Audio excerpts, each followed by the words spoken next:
आज दिल्ली की सड़कों पर जो दिखा, जो भी हमने आपको दिखाया, उसे एक पल के लिए सिर्फ हंगामा मान भी लिया जाए, एक पल के लिए, तो जो नहीं दिखा वो राजनीति थी। एक तरफ छात्र सड़कों पर थे, आंसू गैस के गोले उन पर छोड़े जा रहे थे, समाजवादी पार्टी के सांसदों को जो मार्च कर रहे थे उनकी तरफ उनको हिरासत में लिया जा रहा था। लेकिन असली कहानी तो 3 बंद कमरों की मीटिंगों में आज संसद भवन परिसर में छुपी हुई थी। 3 बड़ी मीटिंगें हुई हैं। पहली मीटिंग अखिलेश यादव और राहुल गांधी के बीच हुई।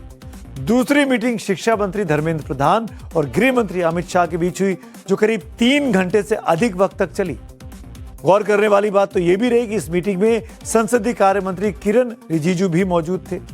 और तीसरी मीटिंग सीजेपी यानी कॉकरोच जनता पार्टी के 2 सदस्यीय डेलीगेशन का केंद्रीय मंत्री, केंद्रीय स्वास्थ्य मंत्री जेपी नड्डा के साथ हुई मुलाकात थी। इन तीनों मीटिंगों के दौरान बंद कमरों में क्या सियासी रणनीति बनी, उसके बारे में आगे बात करेंगे। उससे पहले संसद के अंदर आज क्या हुआ, पहले उसे जान लेते हैं।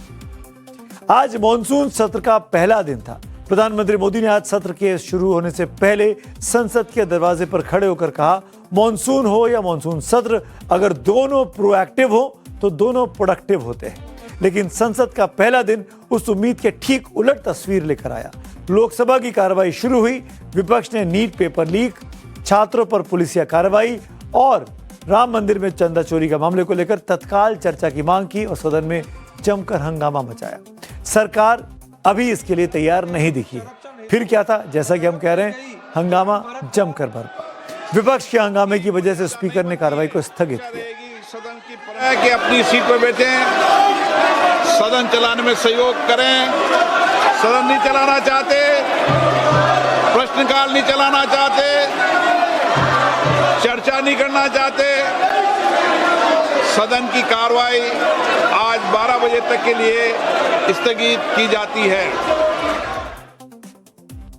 ये तो ही बात लोकसभा की। राज्यसभा में भी ऐसा ही हंगामा बरपा रहा। नारे, पोस्टर और विरोध के बीच कार्रवाई बार बार रुकती रही।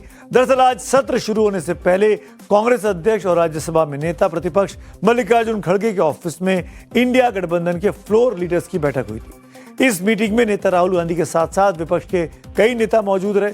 बैठक में संसद सत्र में उठाए जाने वाले मुद्दों पर चर्चा की गई और फिर इन्हीं मुद्दों के साथ विपक्ष सदन में पहुंचा। सदन में मल्लिकार्जुन खड़गे को और सदन के बाहर राहुल गांधी को सुनेंगे। पूरी सियासी कहानी आपको समझ में आ जाएगी।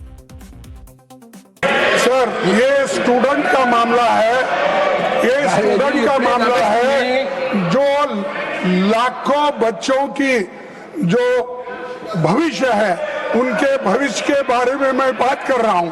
और उसके लिए आज यहाँ जंतर मंतर पे हजारों बच्चे वहां पर आए हैं। वहां लाठी चार्ज हो गया है। गवर्नमेंट मारने की कोशिश कर रही है, गवर्नमेंट दबाने की कोशिश कर रही है, गवर्नमेंट पकड़ने की कोशिश कर रही है। This country has a majority of young people.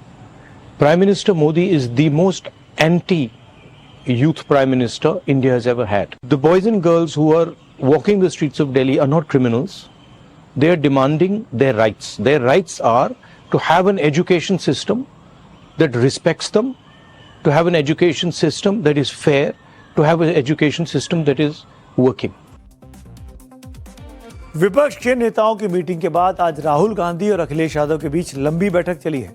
बंद कमरे में बैठक हुई। कोई तो कह रहा है कि 2-2 बार ये बैठक हुई। सवाल है कि क्या सिर्फ सदन की रणनीति पर चर्चा हुई या फिर बात उत्तर प्रदेश और देश की राजनीति पर भी हुई, या फिर दोनों के बीच कोई विशेष रणनीति बन रही है। क्योंकि संसद के भीतर जितना हमला कांग्रेस कर रही थी, संसद के बाहर उतनी ही आक्रामक समाजवादी पार्टी दिखाई दे रही थी। समाजवादी पार्टी के सांसदों ने संसद से लेकर जंतर मंतर तक सीजेपी के जो प्रोटेस्ट चल रहा था वहां तक मार्च निकाला। सभी सांसदों ने नीट पेपर लीक, राम मंदिर चढ़ावा चोरी के विरोध में इस मार्च को निकाला। डिंपल यादव इसकी अगुवाई कर रही थी। खुद जंतर मंतर तक वो पहुंची पैदल चलकर। डिंपल यादव के साथ प्रिया सरोज, इकरा हसन और अन्य तमाम सपा के सांसद भी थे। सभी के हाथों में तख्तियां थी जिन पर नीट पेपर लीक, नीट है या चीट है जैसे नारे लिखे हुए थे। इस मार्च के दौरान सपा सांसद हिरासत में भी लिए गए। वहीं अखिलेश यादव लगातार सरकार पर तीखे हमले बोलते दिखे। यानी विपक्ष के भीतर काम का बंटवारा साफ साफ दिखाई दिया। हमारे सांसद एमपी लोग खुद उलझे हुए हैं। हमारे सांसद थाने में बैठाए हुए हैं और बाहर बच्चों की पिटाई करी जा रही है। ये कौन सी सरकार है? ये कौन सी सरकार है जो सबका साथ सबका विकास की बात कर रही है?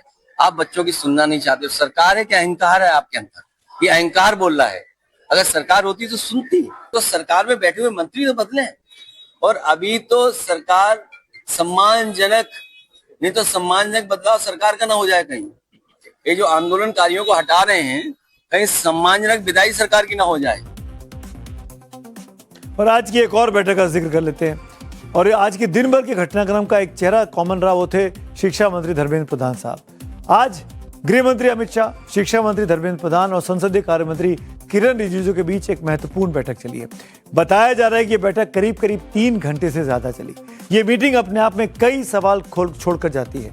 अगर मामला सिर्फ शिक्षा मंत्रालय का होता तो फिर संसदीय कार्य मंत्री किरण रिजिजू उस बैठक में क्यों मौजूद थे? क्या सरकार को अंदेशा है कि संसद का गतिरोध विपक्ष लंबा खींच सकता है? क्या आने वाले दिनों के लिए फ्लोर मैनेजमेंट सरकार तैयार कर रही थी? यानी सरकार भी उतनी ही सक्रिय थी जितना आज विपक्ष दिखाई दे रहा था।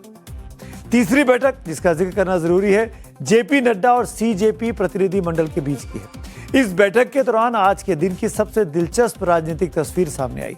प्रदर्शन कर रहे सीजीपी प्रतिनिधि मंडल ने धर्मेंद्र प्रधान को हटाने समेत अपनी मांगे सरकार के सामने रखी।